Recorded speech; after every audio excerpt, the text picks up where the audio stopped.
Hey, hello everyone, and welcome back to the Brand Architect podcast. Today, we're going to have yet another interview. It's going to be again about branding, about marketing, but this time we're also going to talk about the most important thing that everyone is trying to get into, which is finding and closing your first client, so your first customer. Today I have Luc over, so I'm gonna let you introduce yourself. I'm only gonna say that we connected on LinkedIn, and which is basically, actually LinkedIn has become the main place where I'm sourcing guests these days, and I'll tell you why. Basically, the reason is that there aren't many good content creators on LinkedIn, so when there are few that you notice, it's very easy, to find them.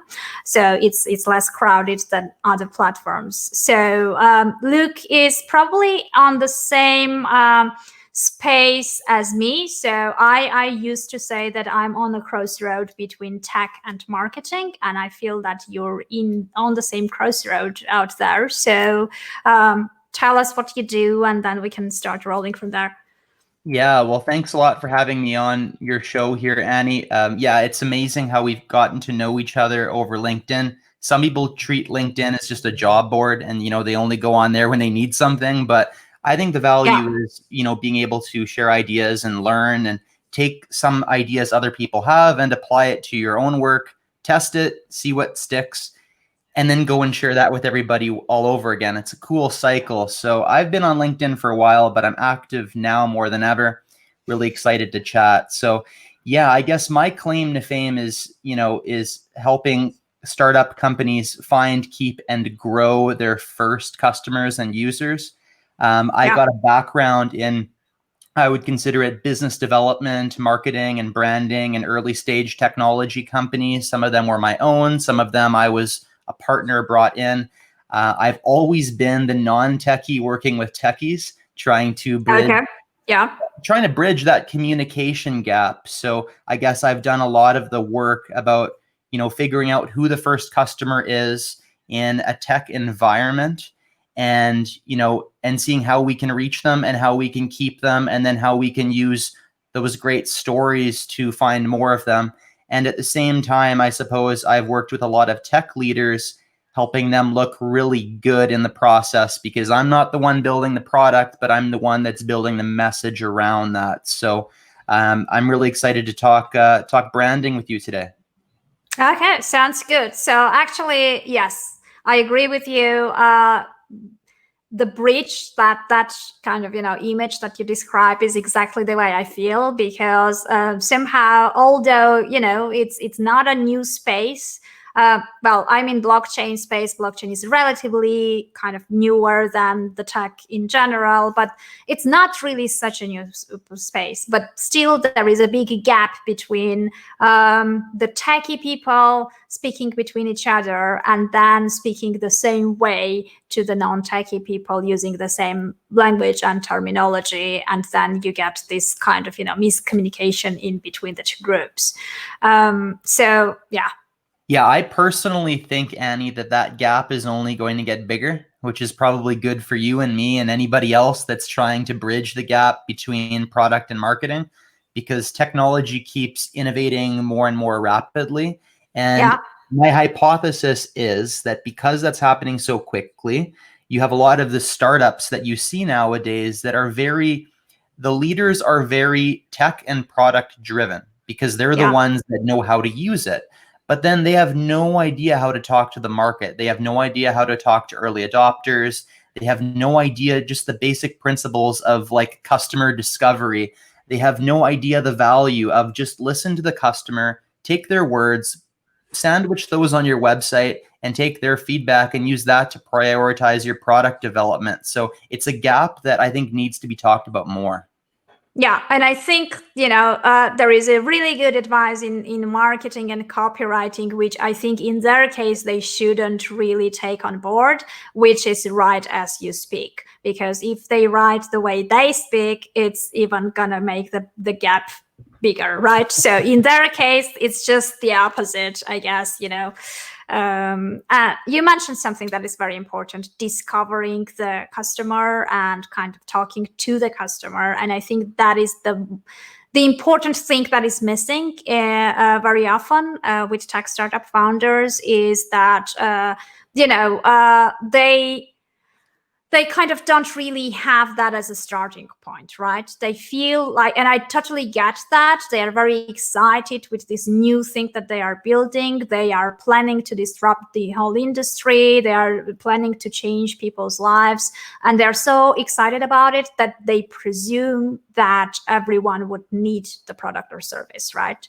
So they feel like it's obvious, it's there, of course people will love it. Why even bother spend time talking to them? It's something that is by default there, right? So do you have any kind of, or when you talk to them about the importance of concentrating and kind of focusing on the customer from day one, from the day when they even start writing the code, do you have any kind of backlash to that? Any a counter argument against it from the tech perspective, tech people? Well, you mean arguing against the idea? You arguing against the tech people or supporting the tech people? No, tech people's argument against the fact that they should focus on the customer from day one. Okay. Yeah. No, I can understand it often from the perspective that like the tech people are really busy, first of all. So like they're heads down building a product, they're fighting against a lack of cash flow. And from their perspective, being in these types of partnerships myself, they really feel that they're the best one to handle it. So they are naturally a little bit resistant to outside help in any capacity, the ones that I've worked with. And it's because they're geniuses. It's because they know what they're doing. But, from their perspective, it's like, well, I'm really busy. It's going to take like weeks for somebody to understand what's happening in my head for months or years. So I'm just going to go and I'm going to get out an MVP and we'll see what the world thinks. And then we'll check it out. And, again, I totally understand and respect that argument. And also it's often their baby. So from an ego perspective, which I think ego is also evil in these situations, from their perspective, like they should feel pretty awesome when they wake up in the morning knowing that they put their heart and soul into something. But again, there's another side of the same coin, right? I suppose we'll talk a little bit about that. And, these same things that are positive qualities that get product founders the enthusiasm and motivation to build something that's ridiculously cool can also be their downside too, right? Oh yeah, absolutely. It's just it's very good to be obsessed about what you're building, but sometimes that obsession leads to being detached from the reality. And I think there is this fine balance that it's very hard to find and keep at the same time. So it's a journey, and it's the balancing out things is very hard actually. Yeah. And in my situation, in a recent situation, what the founder CEO did is he brought me on board actually, and he thought that would be the balancing. That he thought, I'll bring on someone, whether they are a marketing person, a salesperson, somebody that can own the customer experience, do customer discovery, someone who can bring the customer into our environment and to provide us with advice. But what ended up happening is it just felt like outsourcing of responsibilities. And when you have a disconnect between the people responsible building a product and the people responsible marketing a product, it's never good. You're playing a telephone game at best, where the customer tells me something and then I tell the product lead something, and something gets lost in that translation. It's just, there's no thing that you can do to replace that direct intimacy that you need between founders and customers. I think you can bring people in to help, but I don't think you can just outsource these kinds of responsibilities. And, I think you can make the argument that everything is a project until you have a customer. Like a business needs to have a customer. So if you have a tech founder that wants to just stay in their garage and build a product, I actually have no problem with that. But it's the moment, as soon as they raise capital, as soon as they hire employees, as soon as they start doing things where they're responsible to other people and organizations, that's where I think they need to set aside their stubbornness, their ego, their utmost desires, and just say, you know what, we're a business now and we need to start thinking about it. And in order to run the right kind of business, nobody is going to say that you can't talk to your customers. Okay, yeah, I get it. So the role of marketing in the tech startups, especially in the early stages, I feel like sometimes we have to justify the need of the marketing, because very often, we're getting clients, for example, who come to us after they have built the product, or like, Right. just a month or 2 months before the launch of the product, right? Because very often the priority is the tech, the priority is building the thing, and then marketing is something that they feel like it's something they need to do later on, and it's just ticking a box, right? So what do you think? Like, do you feel like things are changing now? Like, do you think that the role of marketing is like still undervalued, or there are changes happening that kind of bring it forward, and they realize that maybe they have to address the issue a bit earlier than when they usually do? Yeah, that's a really good question, Annie. And from what I am learning and experiencing and hearing other thought leaders talk about, including ourselves, it seems like marketing should be more responsible in owning that voice of the customer more so than they are today.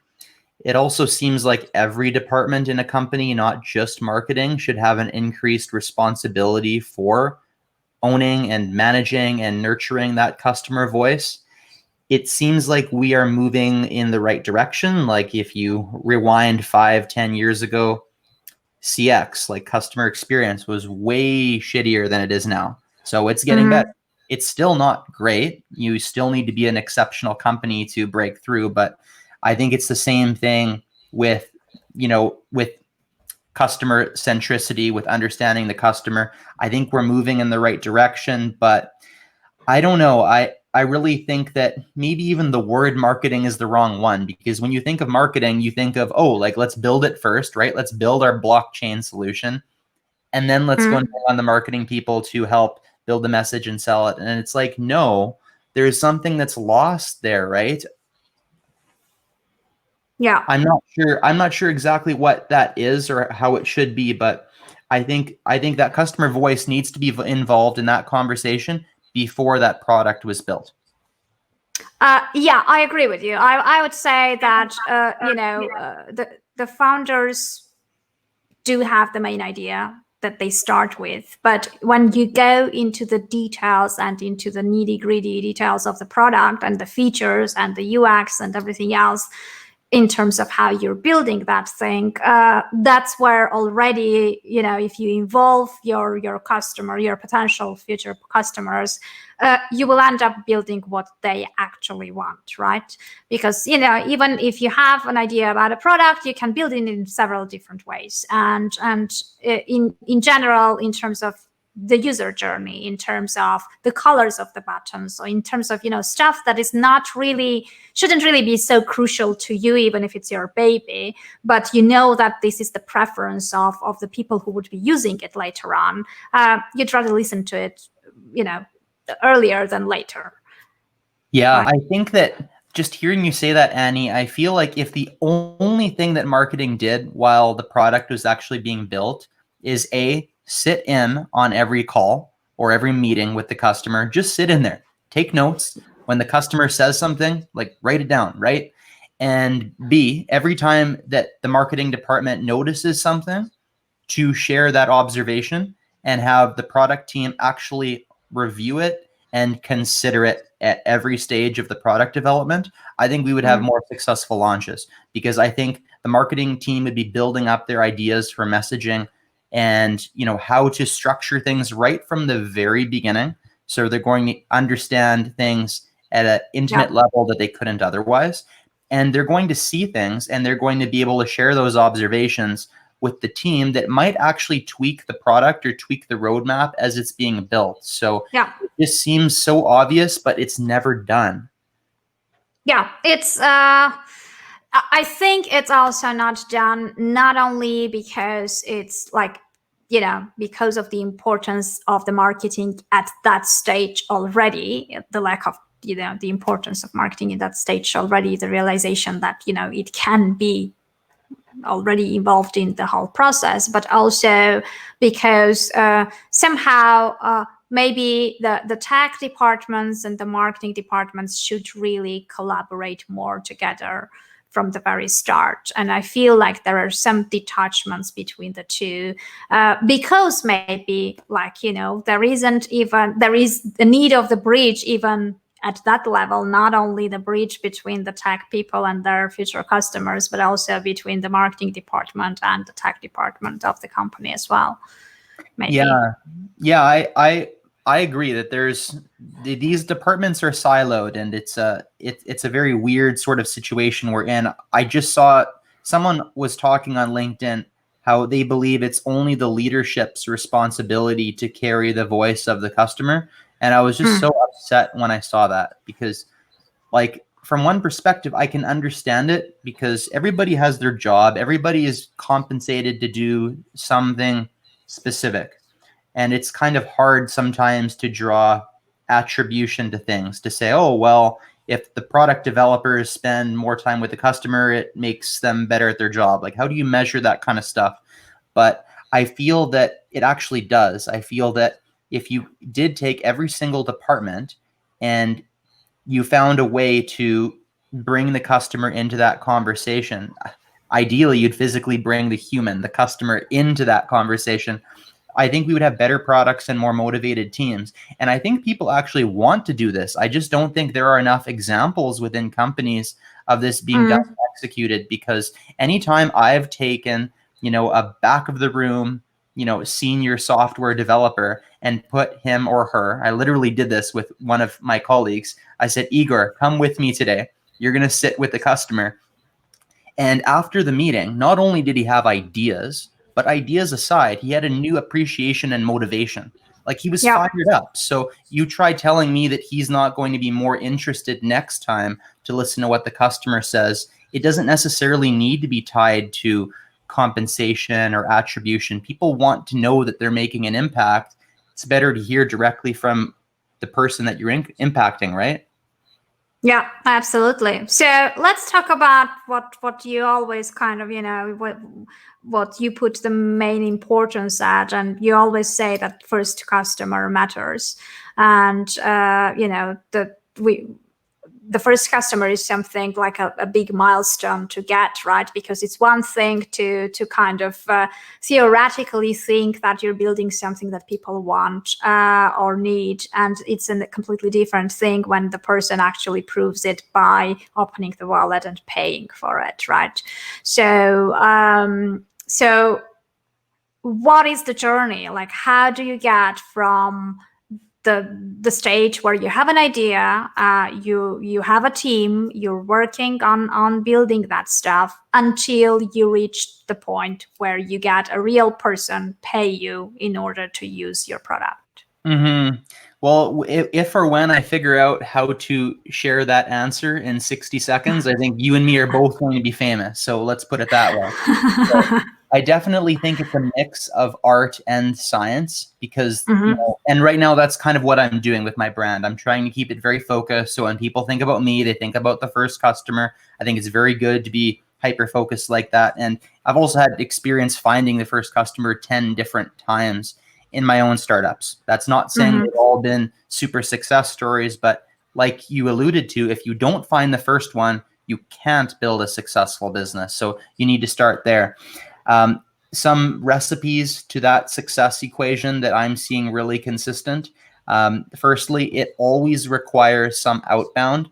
So you need to have a founder or team that's willing to actually reach out to the customer. Like, there's no rocket science behind that part. You choose if you want to do it on LinkedIn, whether you want to do it through Instagram DMs. You choose whether you want to go to in-person events. You choose whether you want to go on 100 different websites and scrape email addresses and send messages.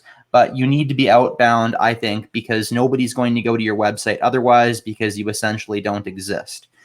But how do you do it though? Sorry for interrupting, but this is very please. important point because like, we have spoken about this with many different people, and being on LinkedIn or any other platforms, we have experienced all this cold messaging and all this douchey salesy stuff that you actually don't really want to get.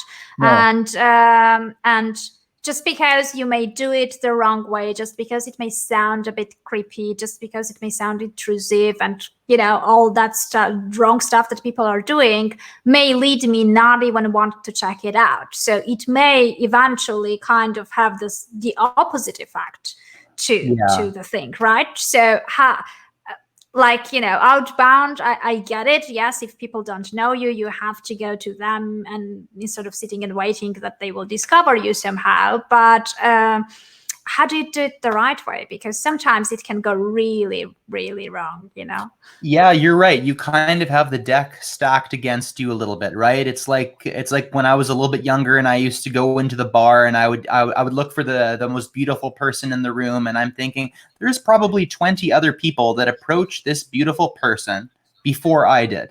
So I'm already like working with a disadvantage, right? Before I go up to that lovely lady, she's already been approached by 20 people with their crappy sales pitch. So even if mine is a good one, she's already thinking negatively. It's kind of the same with outbound, but I think you need to think past that. And I think one of the important things is to think about your early adopters, because early adopters will be, according to the Crossing the Chasm technology adoption life cycle, really good book, Crossing the Chasm, and it explains basically no more than 16% of your market will be considered early adopters and innovators.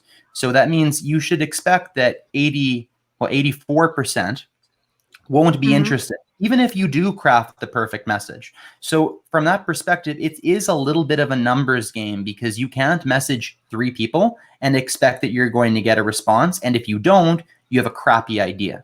So you need to message enough people to be able to get some results. And I think it really does make a difference when you do things that do stack the deck in your favor. Like, don't mention you're the CEO, mention you're the founder. Like, when you do that, people naturally want to talk to the idea person much more than they want to talk to the sales rep or the CEO. So say that you are the founder or you're the crazy scientist that's building something and people want to talk to you. Make it very clear that you want their advice. Like, you don't want the sale. Even if you want the sale, don't ask for the sale, and make sure that you can look at your message and it doesn't look like you want the sale, because it's actually the same with raising capital. You ask for advice, you get the sale. You ask for the sale, you get advice. And when you ask for advice and you have these calls, which is usually my CTA, call to action. If I can't do an in-person meeting, I'm trying to set up the next most intimate thing, which is often a Zoom call. And if I'm doing that, I'm literally going into it asking them purely for their advice on this call. And often these early adopters will imagine themselves being your first customer when they answer your questions. So that's how I've always started it, by not being pushy, by coming from the perspective, I'm the entrepreneur with a crazy idea. I don't claim to know anything. I just say, here's what we're trying to solve. Here's what we think we do. And then I share the little bit of social proof that I have. Like, hey, I talked to 10 people and they said that this is the really cool thing that we do. I make it simple. I list out the benefits. I have a call to action that really makes sure that I'm absolutely just looking for their advice, that I recognize them as a thought leader. Yeah. And people love being recognized as thought leaders and early adopters. And again, if you do that message to enough people with enough hustle, you'll get your meetings. And even if they say no, the most beautiful part of that is, Annie, ask them why not. Ask them what needs to change about this for them to say yes, because every no is amazing. And the last time I closed a 6-figure sale with my first early adopter, it was literally from a no. And I said, what needs to be different? They told me 3 things. We were able to change all 3. Again, it was a big sale. So even a no is an amazing thing when you do get these calls.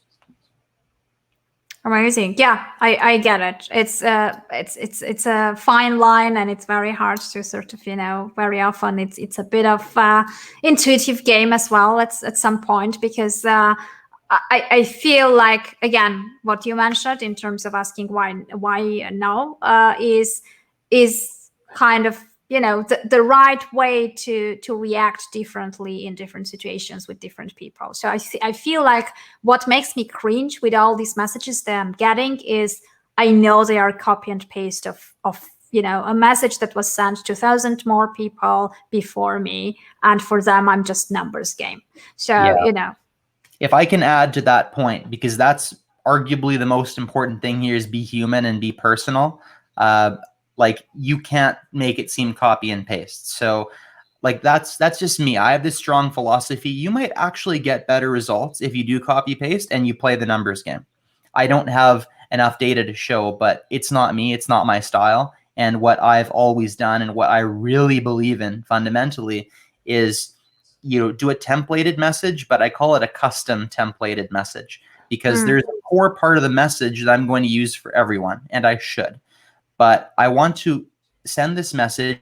I want the person who reads it to know that I understand them, to know that I spent the effort and the energy to check out their website, to understand what makes them unique. And it's just those little details, using their name, mentioning their location, mentioning that their specific products, that you saw them talk about something particular, which is why you messaged them.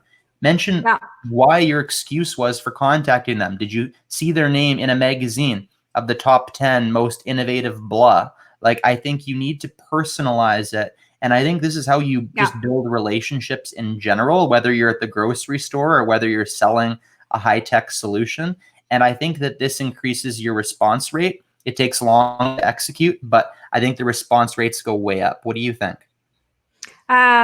Yeah, I think so. It's just it depends again. Sometimes they are personalizing in a way that it looks like it was just personalized. Like, we are from the same industry, let's connect. Or I just saw your profile, we have much in common, let's connect, or stuff like that, which is kind of personal, but you also know that it's not so personal. So I think it's like, it all depends. But at the same time, some people actually prefer straightforward sales pitches, because then, they say no and move on, and they know that they are not going to get another kind of sequence of follow-up messages saying, I know you're busy, I just wanted to pump this up, and and everything else, right? So yeah, there is kind of, maybe like, people should experiment and test and see what works best. But yeah, outbound was the first step, so let's move forward. Once you do that, what's next? Yeah, so I'll say two more quick things, because I think that they're interesting to say. I think that's why structure is important of these messages, because if you don't structure it the right way, even if it's valuable, it's not easy to read. So structured in a nice way. And you alluded to this also, that second message, that follow-up message, I think that's the time when you want to be able to share some kind of update, ideally. So I love sending second messages when I actually have something to say, not just, hey, I'm following up. But if you're a tech startup, tell them that you started version 2. Tell them that you deployed something. Tell them that you finished building something. Send them a damn picture that you didn't have to send them the first time. So make it interesting. So you want to talk about after that initial message now, Annie? Yeah, probably. Just to wrap it up in terms of outbound, I think being intriguing and provoking curiosity is what works most. In my case, at least, it's kind of, if it's something different, if it's something unique, if it's kind of an approach that kind of makes me, wow, I haven't seen this before. Let's just check it out. Or like, these kind of things, curiosity and kind of intriguing stuff is probably something that may stand out from the crowd. Yeah, I could not agree more. So you gave the example of a genuine outbound message. It sounded copy paste. Why did it sound copy paste? Because 17 other people said it to me in the last week. So make your message unique, make it genuine, but make it unique. Yeah. Okay. Yeah. I guess we covered that part. So let's move on. Woo. So So do you want to follow the buyer's journey in this, or what direction do you want to go in, Annie? I mean, I don't know. Like, what's your preferred journey? I mean, I don't know your processes, so Yeah. you're the one leading me here. So I don't know. Okay. So I'll I tell always you what. say I'm suck at I suck at sales and closing customers. So you definitely know more about this than me. So I'll let you lead. Well, I've told you this offline, but I personally think that lots of people that say that they suck at sales are good at sales because they're not actually trying to sell. So Yeah. I think it would be better to be not good at sales, but be really genuine and authentic and personalized, than to be good at sales, but to not have those qualities and just to be pushing a message. So yeah, I don't necessarily consider myself a salesperson, but then everybody tells me you're a salesperson. So all right. Okay. So what I would personally do after you send out your messages. And in my case, honestly, I sent, like, last time I really went through this cycle, I sent, I think it was 150 messages, Mm-hmm. email I chose.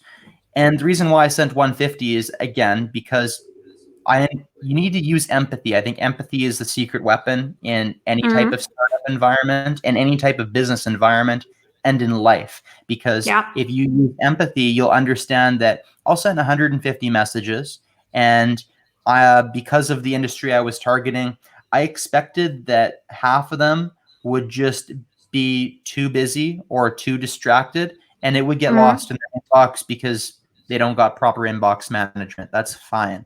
So that's half them out of the way. You're down to 75. Let's say that, again, let's say 10% of them are early adopters. Then I really have 7 to 8 people that I'm really speaking to. And again, a few of those people might just not be interested, or timing might be wrong. So then really I should only expect a few people to be able to get the conversation with. I sent 150 messages. I think I had more than 10 calls. So I considered it a Mm-hmm. good response rate for me, considering what I was doing and who I was offering it to. Again, it's different if it's an early adopter sale to not, but I got some attention. And then we had phone calls. And from those phone calls, I really just prioritized learning. And I tried to steer the conversation in a direction that it became really clear what problem we were solving. Because I didn't build Mm-hmm. the product, I didn't have the emotional attachment to thinking that I can't change something. So Okay. I think that's the thing that tech founders need to get around, is how do they forget about what they've built? And that's perhaps why it's best to be outbound early, because you don't look at it as baggage, like, oh, we already went this far, like we can't stop now. And I'll really try to figure out what exact problem we're solving. I will not put words in the customer's mouth. And my favorite part about these early conversations from a marketing perspective is I'm one of those people, I will write down every single thing the customer says and I'll use it. Mm-hmm. So Mm-hmm. like what copy do I put on the website? What do I talk about on LinkedIn? What do I put in the next sales presentation to the next person? Often, like, the best slogans, the best one-liners, what does my company do? Often these things come from your customers' mouths, not from your own ideas. So I Yeah. try to be really not stubborn to this and really use it like an actual learning discovery conversation that will just make me better every single call that I have, if that makes Yeah. sense. Yeah. Yeah. Absolutely. Sounds really cool. Yeah. Yeah, I and get it. often, like, this is the whole, like, I'm curious your perspective on how COVID affects our ability to learn and our ability to market. I am conflicted because I think that the best way to learn after you have these first few conversations is do everything you can, especially if you're in B2B and you're dealing with a ticket, an annual reoccurring revenue that's high enough to justify it. If you're early Mm-hmm. on, it's not about how much profit or money you make on the first few deals. It's just about getting those deals done, getting the story, and being able to Mm-hmm. share it, and being able to show traction to the rest of the world that you delivered something, and having the data around it. So I am a big believer of, like, go to your customers physically after these first conversations. Maybe they haven't committed yet. That's totally fine. But, like, I think the people that are willing to go and watch the customers face-to-face do what they do are going to have the next level of learning and build a deeper relationship. It's probably my biggest soapbox, Annie, because customers don't naturally know what to tell you. Like, they don't know, customers don't know how to teach entrepreneurs. Customers don't know, or they're not experts in their own workflows from a description perspective. They've been doing things for years. So if you rely on what they say to you over a phone call for your product development and marketing strategy, you're missing a lot. So that's where I think you need to double down on that intimacy and actually go to your customers. When you are physically standing with them in their warehouse, you'll understand, we can't deploy a product like that because it works in this environment. Or, holy smokes, we don't have internet connectivity here, so we're going to have something that works in offline mode. You're going to realize things that were just never told to you over the phone. So, like, I built an app for paramedics in emergency healthcare. Best thing I learned was actually being on the ambulance or in the emergency department. You watch them, you make a bunch of notes, you sit there quietly asking questions, and then at the end of the 8-hour shift, then you start asking, well, like, why does this system not talk to that system? And they're like, they didn't even think about it. So there's a huge opportunity for those that are willing to actually be with the customers and do that learning together. Yeah, I totally get that. It's the same with kind of, I have a funny story from one of the best-selling authors who was telling me that, usually when you're writing fiction and you're creating characters, you would like to have the characters that are kind of that people resonate with, that are kind of real, and so they can kind of follow the story and feel it, right? So, and for that you need a certain type of things to make it justifiable, to make it believable. So that author specifically, I don't remember his name now, but he was writing about someone who had been buried alive, right? So what he did, he went to funeral services and he arranged to be actually buried alive for 2 hours in order to feel how his character would feel in that situation and go through the whole experience. And he was telling this whole story in a very funny way, because when he went there, it was, the person who he agreed with for this thing to happen next day. And when he went there next day, the guy there wasn't there. His father was there, and he was telling that the guy was very old, and and he was very worried that he would forget him at one point there. So the pressure and and the whole experience was very real.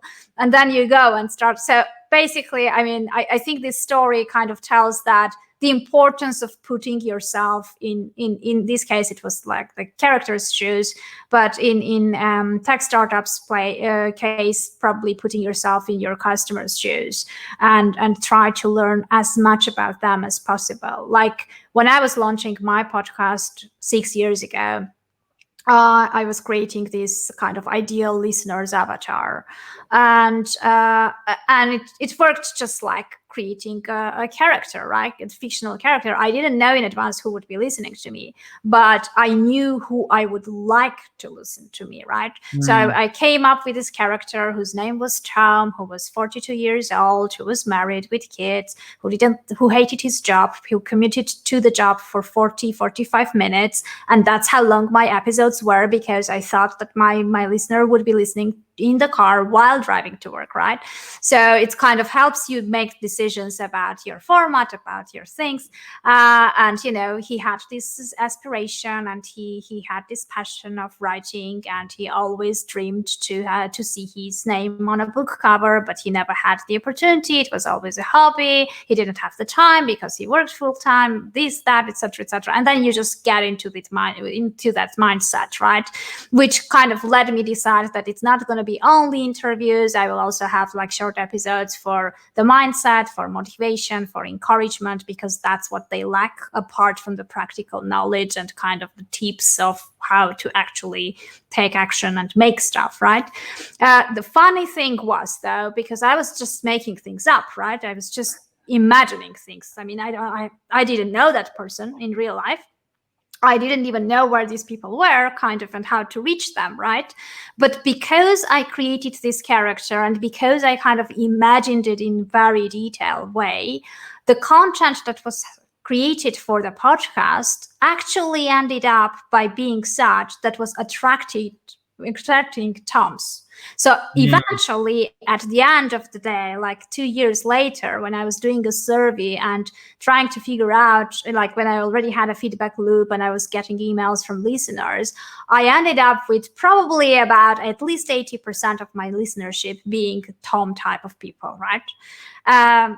So it's kind of, it works both way, but in tech startups part, probably going a step beyond that. Once you imagine who you want to serve, then going and out and meeting those people and trying to learn as much as possible about them probably is something that is going to help. Yeah, that's a wonderful story, Annie. In that example, how did you know Tom so well? Because like I think that's part of the key here, is that you knew somebody and what they wanted so well and intimately, and they were somewhat related to your audience, that you were able to curate your program so tightly to them. Like would you consider yourself a Tom? Do you know somebody that's a Tom, or how did you get that insight to know how to craft Tom in the first place? It was a mixture, like in terms of what's going on in fiction author's mind, in terms of the self-doubt, in terms of, the creativity, the lack of muse, the writer's block and all that stuff is something that Right. I knew because I had gone through it, right? In terms of all other aspects, you spend some time online in similar communities, right? So I had I had spent some time in different communities, online communities of writers from different spheres, and you start paying attention what they talk about, what are the topics that they cover, what are their challenges, and fiction authors are kind of opening up very easy. Like it's not so difficult. Like talking to tech entrepreneurs is much harder than talking to fiction authors, obviously. So they are very open. They love sharing their stories and things like that. So I think I had the foundational kind of overall generic stuff already from there. And then, specifically because it's relatively a niche thing, right? Like fiction authors, you have different type of authors, and then the general kind of trends, and then you end up picking the type specifically that you want to serve later Right. on. But yeah, I mean, the starting point was me having like generic knowledge based on just being among those type of people, and later on. Most of them, because fiction writing is very hard to make money and to have like a full-time income from fiction writing. Most of them had to go to work, obviously, but since the passion was writing, they definitely didn't enjoy what they were doing. They thought that what they were doing was actually not something they did in order to pay bills, but apart from that, it's also something that keeps them away from what they'd rather be doing instead, and all this stuff, right? So many people had this mentality of making money with art is not a noble thing. It's not a commercial stuff. It's not a business. My book is not a product. My book is, product of love and art and creativity. So they had this mental block of actually looking at it and kind of looking at marketing their books as if they are selling products, and everything else. So it's kind of loads of different things that went into that, but yeah, you just make things up. Most of the things were like not some things that I knew for sure. I just made them up. I think that this is basically a lesson here that non-linear career paths have massive synergies. Like I know you had a non-linear career path. Yeah. I have had a non-linear career path, I would say too. And I feel that when you have a non-linear career path, you pull things from your other experiences that make you bring a unique perspective and therefore often unique value to what it is that you do later. And I'm hearing you talk about your experience, coming from the perspective of a best-selling fiction author.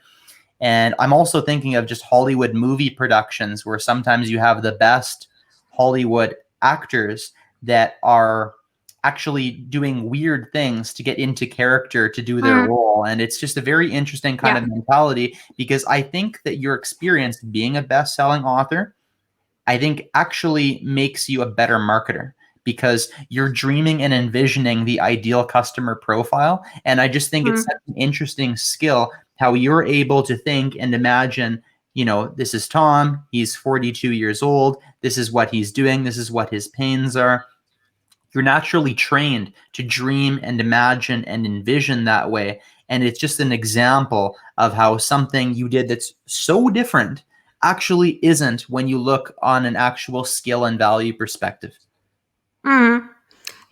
Yeah, I would say, I mean, that comes back to, like, all this idea that, tech startups and diversity, like, how valuable the diversity is. And when I'm talking about diversity, I don't mean that standard definition of let's throw several women and several LGBT people into the stuff and claim being diverse. I'm talking about like diversity of backgrounds, diversity of opinions, diversity of experiences, because that's what the valuable diversity is about. Agreed. Because if it's 50-50 men, women, but they are all from the same background, they were all raised the same way, and they all think the same way, it's not going to help much, right? It's not really going to bring this power of the diversity into space. So it's not really what it is. So, the popular term of diversity and the way people are solving that issue probably doesn't work, because that's not the issue. The issue is about more the diversity of opinions, experiences, and cultural backgrounds and everything else. So I guess that's another thing that tech startups kind of don't consider much, because it's heavily, especially in some industries like AI and blockchain, it's very heavily kind of concentrated type of people that are around it for certain reasons. And probably that's why a new perspective is very important. But at the same time, it's not there because I don't know why. I mean, why do you think it's not there? Because I feel like, there are loads of things that are lacking. And very often I'm just thinking, is it lacking because people just don't people with different opinions and different approaches don't want to get into the space? Or it's lacking because the space thinks that they don't need that, so they're not really looking for it? Like, is it which one is it? I just don't know. I still don't know. Yeah, that's super interesting. I think a lot of these things apply similarly in startups and regular sized companies, right? So I often draw similarities for an established company that is no longer considered a startup. Like, try talking to a recruiter nowadays and you'll see how they need to fit you in a box. Drives me nuts. And I don't really want to necessarily knock the recruiter, because it's often a reflection of the company or the client that they're working for, right? They want someone who fits into this mold. If Luc comes to them and says, hey, I have experience in the full funnel of business development, including project management, including this, and then I go and apply to a job and they say, oh, you need 5 years experience in project management. Specifically in that one thing. Yeah. Yeah, I got 2 years equivalent, but like I've also done everything else that you require. And they're like, no, sorry, because then their clients require that. So it's maybe an issue. That's in a case a human being is looking at what you've done. That's kind of, if you get even there, because very often it's just the keywords. So why do startups not do that? I can't say a particular reason why a startup wouldn't do that. I think a startup would be more open to it than these established companies. But I think we often and it probably startups fall victim to this too. You look for somebody who's got that related experience where you're kind of not realizing, you're not thinking about how fast somebody can learn. You're not thinking about how cross-applicable somebody's thinking is. You're not looking at a best-selling fiction author and saying, wow, this person could run our entire marketing team.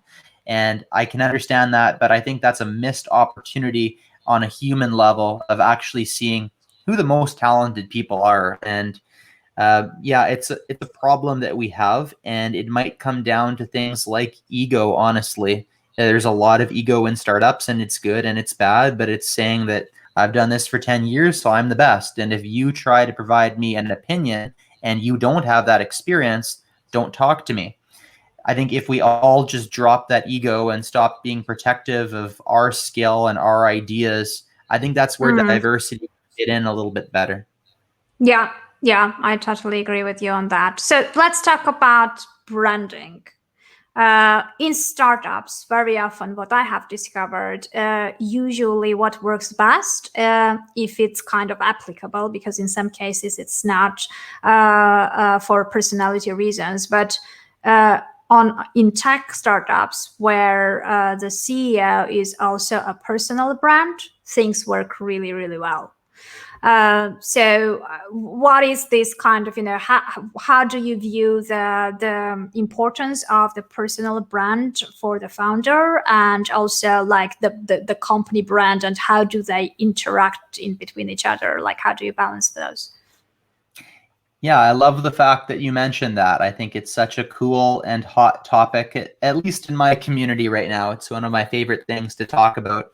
And it's actually something that I'm executing on right now. So, so you know my friend, boss, and mentor Misha. We're literally looking at what we're doing a deep dive technology from the perspective of, that was like the first thing I did when I showed up. I said, it's not working to just keep posting information to our corporate page and then have our leaders click the share button on that, because people want to deal with people. And for me, I just think subconsciously, I don't really want to leave a comment on a post on LinkedIn if it's from somebody that I don't know who wrote it. Like, it's just a corporate banner. I want to know who the human is. I want them to also be able to talk in a way that is relatable and human. Like, share an opinion, be controversial. Brands are scared to do that. So for those two reasons, and probably a bunch of others, it just feels right. And there's actually data to back this up, that when an employee shares something, it gets much more virality than if a company shares it. And definitely. I've tested it many times, and people just don't want to follow brands. And usually, even if there are brands that are being followed and have a really good fan base, are I call them human brands, with loads of human element behind it, in terms of their vision, their positioning, their stories. And human brands are the only ones that work out these days. Exactly. Yeah, the best thing that I've seen is that the company brand, if it's executed properly, the best idea I've curated to date is it should actually be a curator. It should take the best information from the industry with regards to the problem that you're solving and talk about it. And that doesn't mean you're always talking about your company. Talk about your competitor. Talk about somebody else in the industry. Do a customer profile, but don't make it salesy, and provide like a one-stop shop resource for anybody that wants to know what's happening in that particular niche of the industry. And then the actual voice to the customer should be coming from your CEO, your visionary, your leaders. And I think that changes a little bit on every company. But I looked at this situation and I turned to Misha and I said, Misha, you have like 8,000 followers on your LinkedIn account. You have a spicy, controversial, big belief personality, and you're at the forefront of thought leadership in an industry. LinkedIn's algorithm is punishing you when you're just clicking the share button of the corporate post to go to your own page. We should be doing the opposite. Let's be LinkedIn first, not just website first. And let's be CEO visionary first.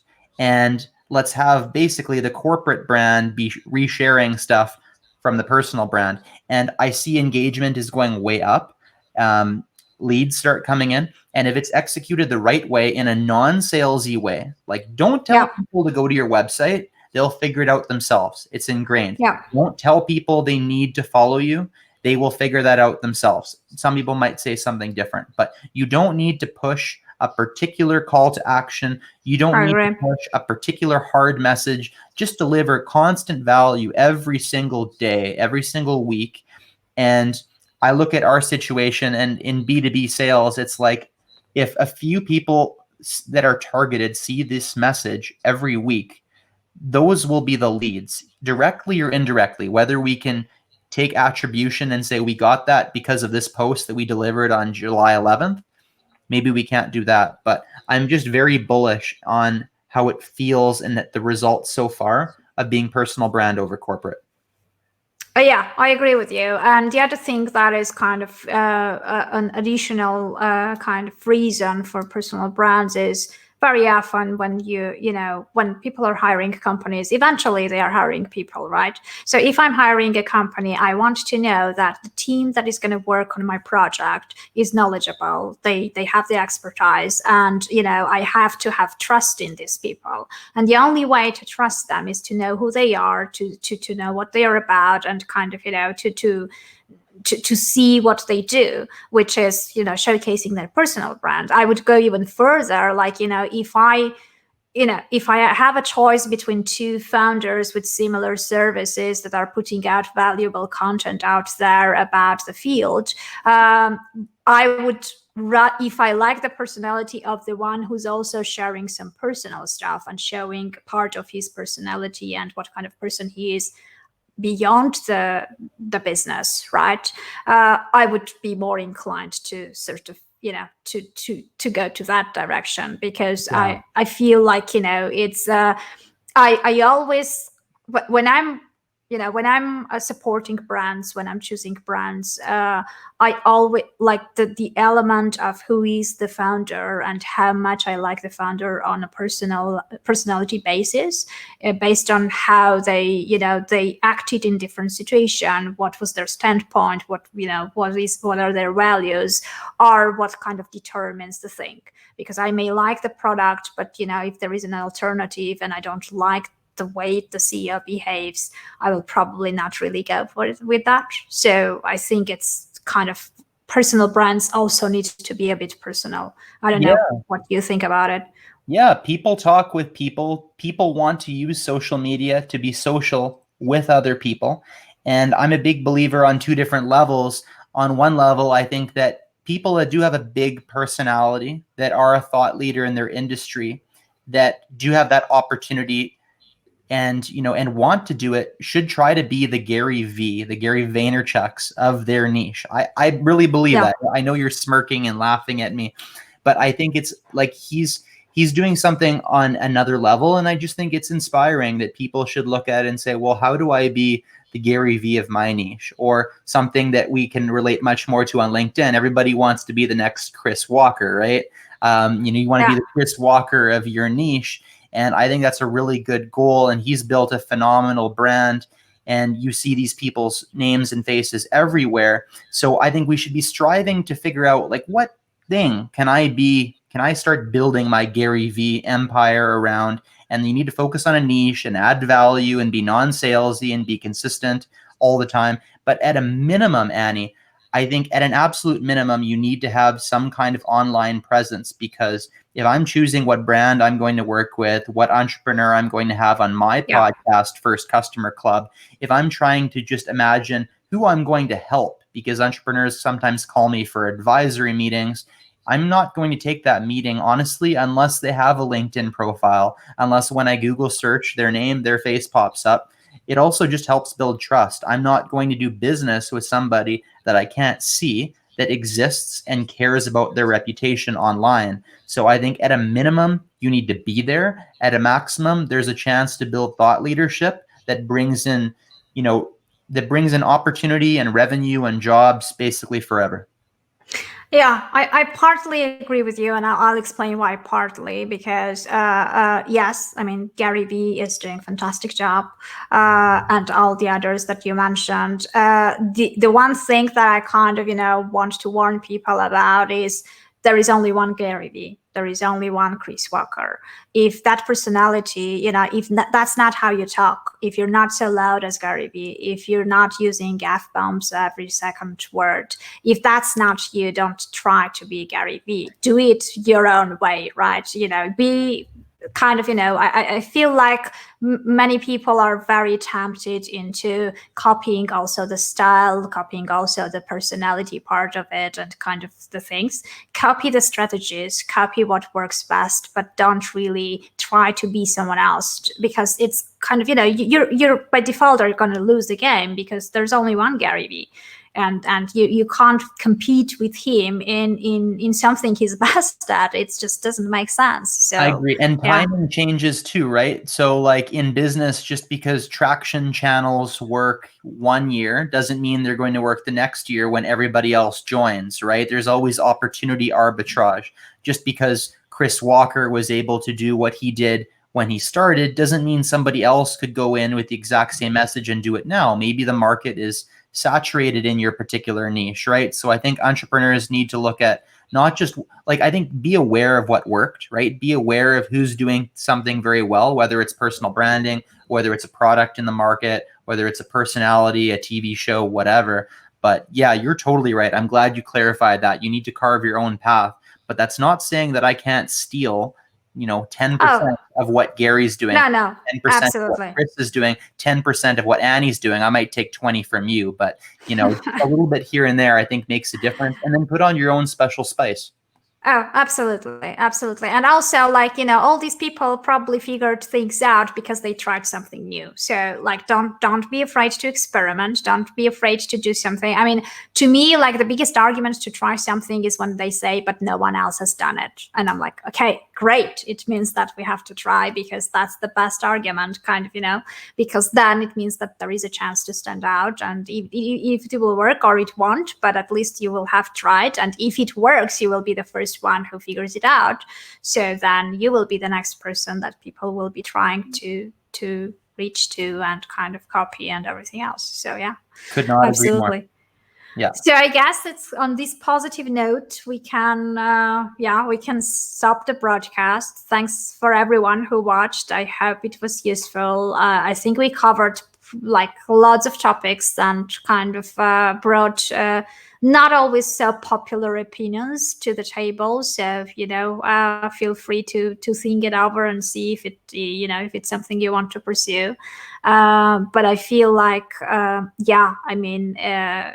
this is something that will definitely be useful if you just consider it and just have a look and kind of go back and look how you are doing things and compare it to what Luc was advising. Learning is living, but don't leave any tomatoes in my mailbox now. Come on. Absolutely. Okay, so bye everyone. Thanks a lot. Don't forget to subscribe, leave a review, leave a comment. That would make my day. And for now, we'll just stop the stream and we can continue without you, listeners. Take care. Thanks, everybody. Thanks, Annie. Bye.